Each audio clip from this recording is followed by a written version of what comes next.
Hotel ইন্ডাস্ট্রিতে চাকরি করার সুবাদে আজ প্রায় 18 বছর 20 বছরের কাছাকাছি তো হয়ে গেল। তো ননভেজ খেতে খাওয়ার কোনো রেস্ট্রিকশন ছিল না। চিকেন মটন একদম সেই বলতে গেলে কবজি ডুবিয়ে খেয়েছি একসময়। কোনো রকম বাধ্যবাধকতা রেস্ট্রিকশন কিচ্ছু ছিল না। তো আজ এত বছর পরে হঠাৎ করে আজ যে প্রায় 2 বছর হয়ে গেল সম্পূর্ণ ছেড়ে দিয়েছি আমি।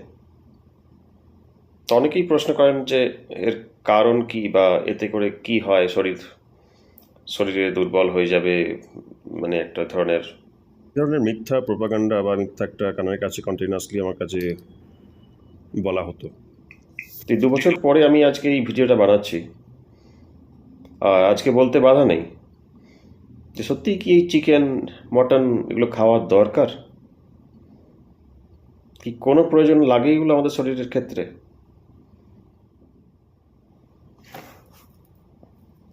নিজেদের শরীরের ক্ষতি করা ছাড়া আর কিচ্ছু না এটা।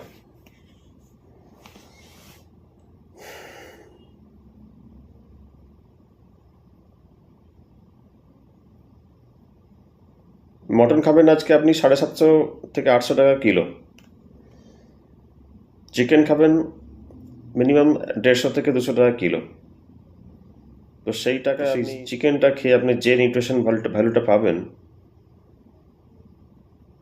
তার থেকে অনেক বেশি নিউট্রিশন ভ্যালু পাওয়া যেতে পারে যদি সঠিকভাবে আপনি কোনো রকম একদম সাদা, যেন বলি এগুলো ছোলা, বাদাম, সমস্ত রকমের ডাল কলাই, সমস্ত রকমের ডাল কলাই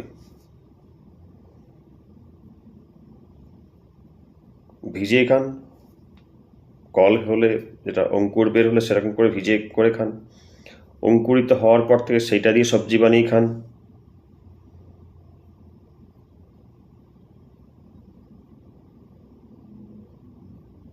নিজের শরীরকে যদি রোগমুক্ত করতে চান, সুস্থ থাকতে চান, তাহলে এই চিকেন মটন এগুলোকে, ডিম, যে মুরগির ডিম, সম্পূর্ণরূপে বর্জন করুন এগুলো। শুধু নিজের জন্য, কারোর জন্য নয়, শুধু আপনার নিজের জন্যে।